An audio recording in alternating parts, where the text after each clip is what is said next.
All right, I just want to make sure everything's working here with the mic and all that. All right, I just want to make sure. Okay, we're good. Let's go ahead and talk about this card. 11 fights. It looks like we are going to get the Tamiris Vidal versus Jocelyn Edwards. I know it still is showing questionable here on DraftKings, but from everything I've seen, this fight is on. Is there some risk that it still could get canceled post-lock? Yeah, sure. But I think it's most likely going to happen. So we're back to 11 fights. We have very concentrated ownership, as I expected. You know, a lot on Despain, a lot in the main event, a lot on Jake Hadley. You know, all for good reason. So I guess what's changed? What's with ownerships and all that? Not much, honestly. Daniel Pineda, I think, is actually going to be a great play here, just because I do the thing I talked about yesterday. I do think that because of his line value and his takedown upside, he's going to get just a lot more ownership than Daniel Pineda. But objectively, you know, the money line is not that far off. It's pretty much a 50-50 fight. And Pineda has a great ITD line, and he has a ceiling in the first round. Like his round one line, what is it? Plus 300 at 8.2K. Like, he has very good metrics. I think he's going to be much lower owned than Darren Elkins, and for that reason, I think that he's a guy you don't want to avoid if you're running sims and your optimizers and you're just getting a whole bunch of Darren Elkins. I think it's appropriate to at least get with the field on this Daniel Pineda play. Besides that, I guess just the best plays, right? Suam Babayev, Rebellis to Spain, main event, this Darren Elkins fight, either side, and maybe like Bracatona, good underdog. He's a fair money line, plus 200, and he has takedown upside. Besides that, everything is kind of just But, you know, that's kind of what you need on a card like this. Like right now, my highest leverage fighter is Elise Reed. And I don't think Elise Reed is a good play. But that's just the way that the lineups were made. Like Sabersim told me that Elise Reed is a fighter that's low owned that I should get to for having low owned lineups, and that's just how it goes. So yeah, it's a tough card. It's going to be, you know, it's very hard to get unique. I don't want to say it's impossible, but I would shoot for, you know, under sevens, you know, rather than completely unique lineups. Now you can try.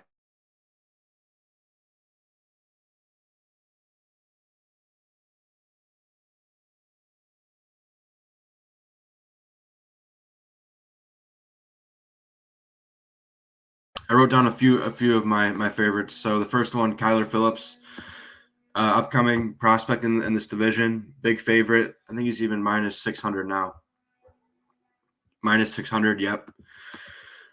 And then his first like top 10 opponent in the division. I think this is probably a breakthrough fight for him.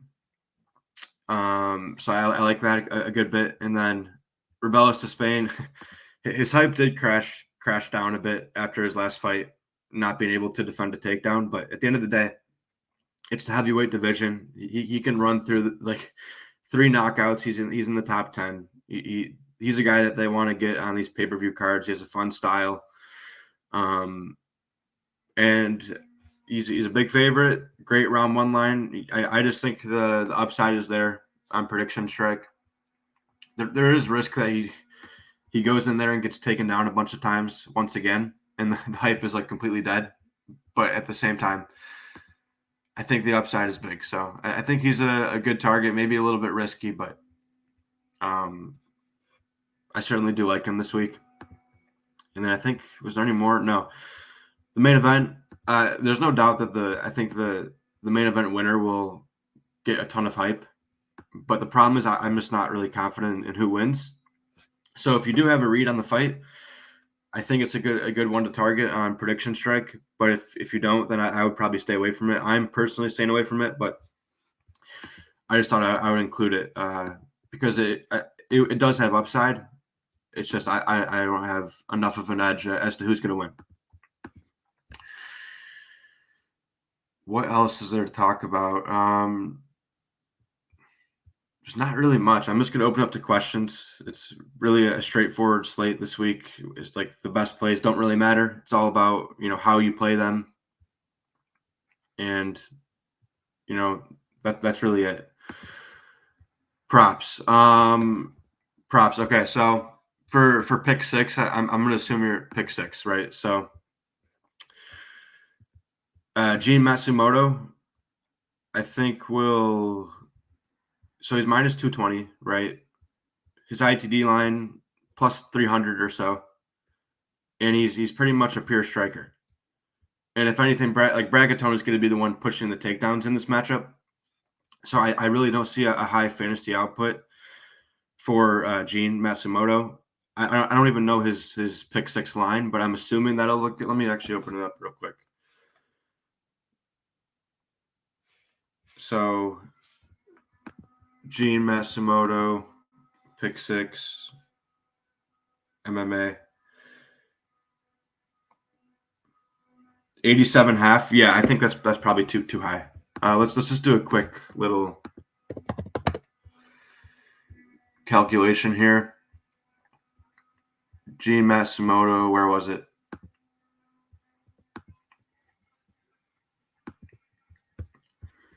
So strike line 74.5. So we'll just call it 75 times 0.4. What? Oh my gosh. What is this calculate? I've never used this before. Let's just go to this. Okay, so 75 times 0.4. Why is this so difficult to use an online? There we go. Okay, and then plus your 30 for decision win. Just we'll assume he wins. So 30 plus 30 is 60. We'll abandon the calculator. I don't know what's going on here. Takedown line, I doubt he gets it. Maybe one takedown. So 60 plus plus 10 margin of error. Yeah, 87.5 seems too high. So I think the under for Gene Matsumoto looks good. What else is there? Let's see. Main event, the over looks good for either guy. The problem is there's just not enough edge as to who wins, right? Like Anthony Hernandez only minus 130. Like ideally, I would want minus 180, minus 200. So I would probably pass on the main event for pick six. Who else is there? Almabayev, you can make a case for. He's 88.5. He's a pure wrestler. Let's take a look here at Almabayev. Yeah, I mean he's smashing in his wins, 100 plus every time. 88.5. I think the over on that is solid. If you assume that he's going to win the fight, 66% of the time, then you can also kind of assume that he's going to go over his fantasy line about that often. So yeah, I think Asu Almabayev over looks pretty good. Rebellis to Spain, 104.5. I think that's probably a good line. I'd probably pass on that. Daniel Pineda, Darren Elkins fight, I'd pass on just because it's a 50-50 fight. Winner will go over, loser will go under, and it's about 50-50 as to how often that happens.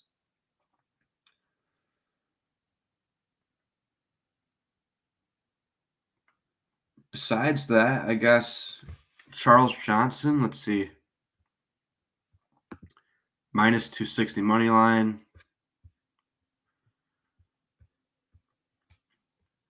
Here it is. Charles Johnson, maybe a fringy play on the under. Jocelyn Edwards. She'll probably look good on the under. Edwards, yeah, like awful ITD line, plus 400. And she doesn't have the metrics to really justify what is her line?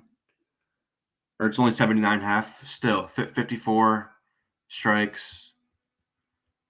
Yeah, I think there's still a little bit of value on the Jocelyn under.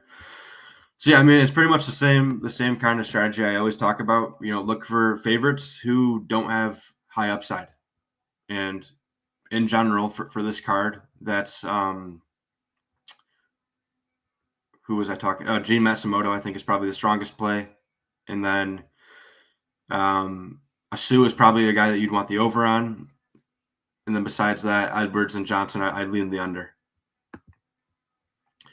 Nikau Cor, yeah. So yeah. So that's Nicolau Cor, yeah. So that's the other thing too that I didn't even think about is you could also correlate the fantasy scores over and unders. Like I didn't think that was allowed, but yeah, if you can do a Sue over 88.5 fantasy points and Nicolau under 47.5, I think that's extremely strong because you could do that with any fight, honestly. Like any fight where one of the sides looks good. So we said Gene Matsumoto, you could do Gene under uh and Katona under. The problem with that would be if Katona wins, he's going over. So I guess that wouldn't be as strong. But yeah, if you can get one where you like the over, which is a Sue, and then the under also looks good for Nicolau, I think that's incredibly good. So yeah, I would definitely do that if I had pick six. Rob, fine. Yeah, is there anything else to really? Any other lines to talk about? Control time. All those look pretty good to me. Significant strikes, pretty hard to beat. What about these? I guess yeah. Well, here's one other thing. Let's look at Jessica Penne real quick. So Jessica Penne, she's plus 155 to win. Her fantasy score is 53.5. Um, how does she go over that unless she wins? I guess it's possible. It's not likely though. What's her 0.5 takedown? Yeah. So Jessica Penne under, I think looks extremely good. Just because like to go over it, she's gonna have to win, and she's only gonna win the fight. Like 40% of the time. So I think that's probably like a 60% implied under on her. And the other ones like that. What about this Ardeline Martinez fight? Ardeline Martinez. This line's probably good. I probably wouldn't touch that. Yeah, I mean, I guess in a nutshell, the strategy is look for unders just in general. The unders are where I see the most value. Now, can underdogs win? Yeah, absolutely. But you're just playing the numbers. Like that's what I would do. Good find, Penny. Yeah, Penny under. Like I just randomly found that just now, and I think that's extremely good. Besides that, I mean, no, yeah, a lot of these do look pretty fair. Kyler Phillips, 92.5. Yeah, that's probably about right. It's a good line. Rob Font, is he on here? 30.5. Yeah, the problem is once you get to like these really low, no, the fighter can go them even in a loss. So that's where you get a little bit tricky. Oh, what in Austin? Okay, Austin Lane. Forget like the DFS discussion that like I think he's actually a good play here at 6.8K for a pick six discussion. Austin Lane under 36.5 fantasy points is an elite play. He's gonna get finished in the first round or two, like 80% of the time, right? Maybe not that often, but still an incredible amount of the time. He's gonna score like 2 points. In 36.5, yeah. Austin Lane under. No explanation needed. I think that line is at least like 70% implied. Let's do some more. Sumaderji. Let's see. 43.5.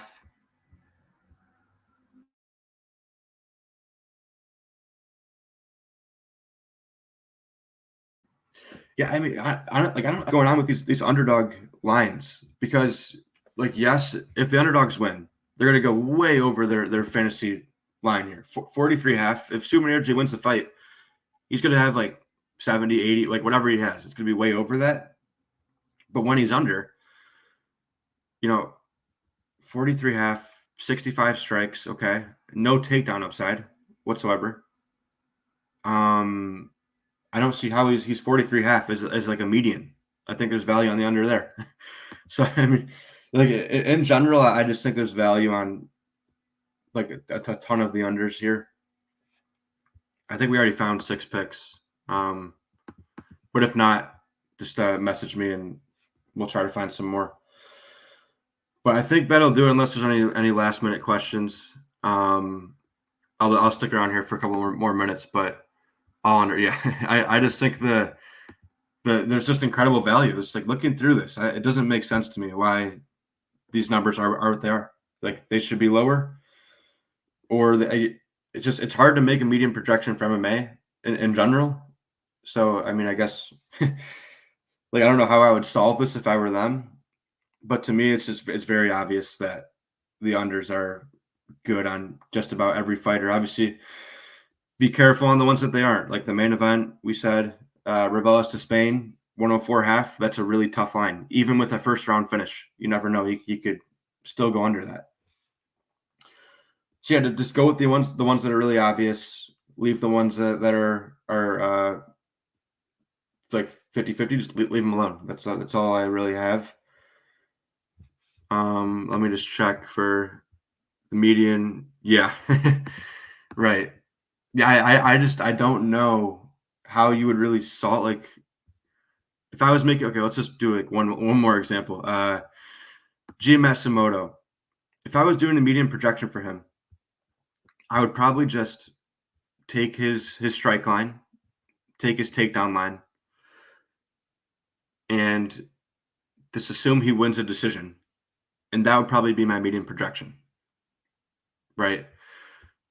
And that wouldn't be perfect either. Like that wouldn't be perfect, but I think it'd be better than whatever they're doing.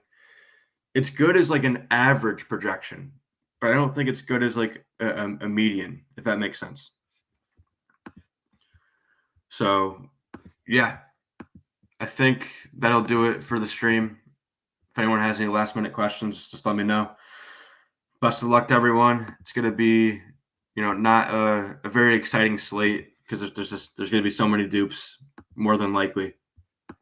But nonetheless, yeah, thanks PhD for coming in here as always. Thank you guys for watching, and I will see you guys in the next one.